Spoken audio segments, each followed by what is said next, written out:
Saving money has become a big thing for me over the past 3 years. When I started working when I was like 18 or 19, I didn't have any concept of saving money because I had no expenses and I had nothing to worry about. All I had to do was give my mom $300 a month and that was all. I made about $1,700 or $1,800 a month back then, and minus that $300 that I had to give my mom, everything else was disposable income. My girl and I went to all these places, we spent a ton of money on food, I bought countless amounts of shoes and clothes. I was working and spending and working and spending and working and spending without giving the future any thought.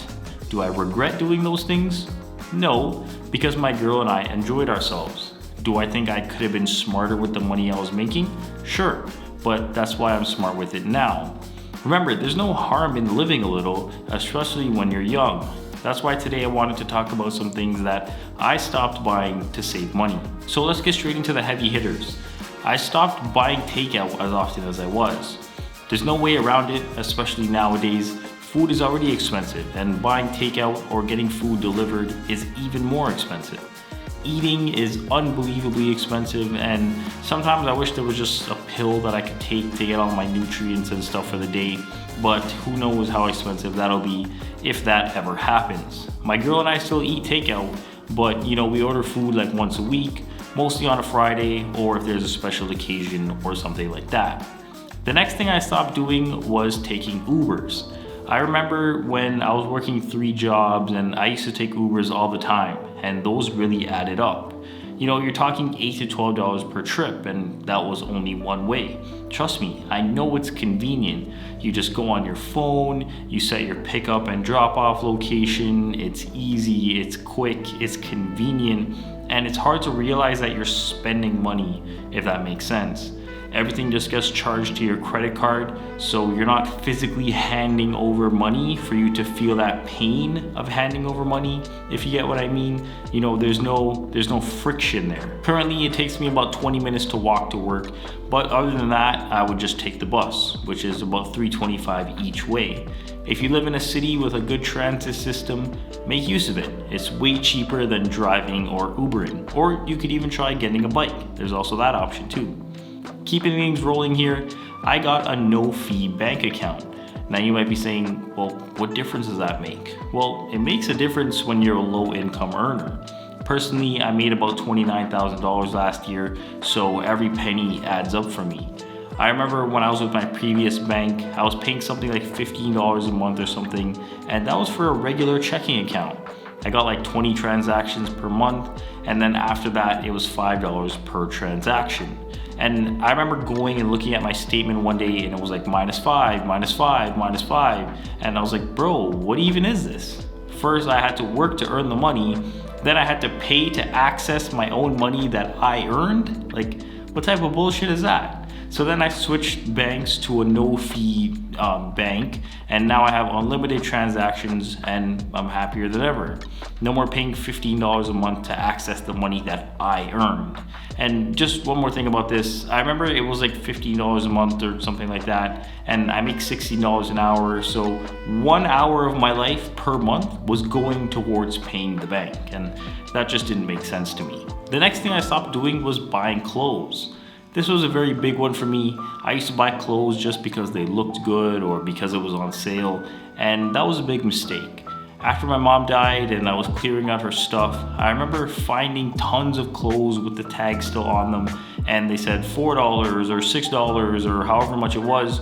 And for the record, I didn't throw any of them away. I donated most of it. But seeing that made me think about how much money she spent on unnecessary clothing, and then I realized that I was doing the same thing. Shirts with the tag still on, whole tracksuits with the tag still on, and yes, I gave some away, but that was something that I cut back on a lot. I actually couldn't even tell you the last time that I bought clothes.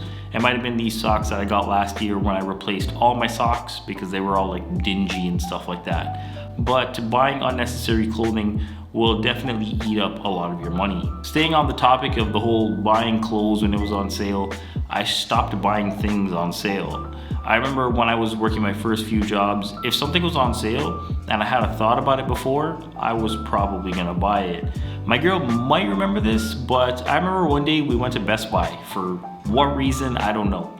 Knowing me, I only went in to browse, but $250 later, I bought a Bluetooth speaker and a Wi-Fi extender, both of which I barely even used, and they got given away only a few short years later. And the funniest part about that is that I didn't even use the Wi-Fi extender because I didn't need it. I remember I plugged it in and I turned it on, and I don't know, it was like I was telling myself that it was working, like it was a placebo effect or something. But now, even without that Wi-Fi extender, I can go in my room and still get Wi-Fi perfectly fine. So I don't know, that was one of the things that I heavily cut down on, you know, buying things because they were on sale.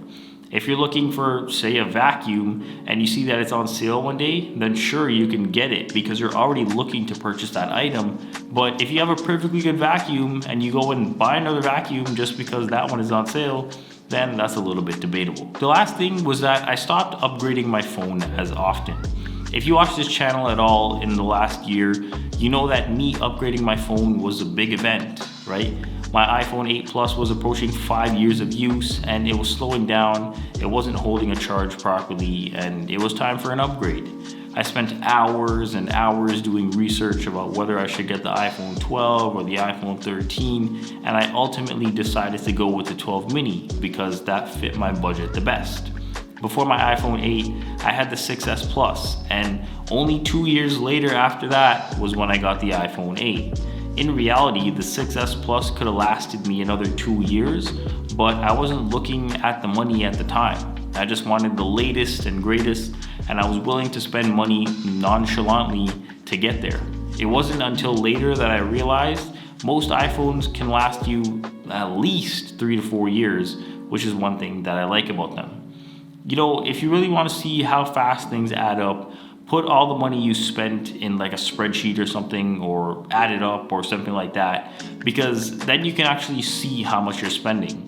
I never kept a budget until last year, so I had no visualization of where my money was going. When I sat down and I put that I spent $40 at the dollar store for whatever reason on stupid stuff, that's when I started seeing that, hey, you know, maybe I should keep up with this budgeting thing so that I can start assigning places for my money to go. $1,200 for rent, $70 for my phone bill, and other stuff like that. Having a budget is a very useful tool because, like I said, you can see where your money is going. You're not just seeing -5 here, -37 there, and you have no idea what you spent it on. So those are all things that I basically stopped buying to save money. I've realized that all those things are not necessities and we can live without them. Now, let me be clear. I'm not saying that you should never buy takeout again or to never Uber again, but just try and cut down on them. With the no-fee bank account though, I think that's one that you should do because you're literally wasting your $15 a month or whatever your fee is to keep your money in the bank. That's one of them that, you know, I highly recommend doing. With the clothes thing, sure, I get it. We all need new clothes eventually, but you know, just try and keep it to a minimum. We don't need new clothes every month unless you're going to a fashion show every weekend or something like that. Same thing with the buying things on sale.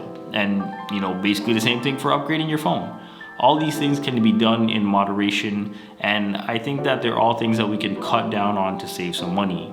With the way the world is looking right now, saving money isn't all that bad, because we never know what the economic climate is going to look like, you know, 3 months from now or 3 years from now. Either way, I hope this video brought you some value, and as always, thanks for watching.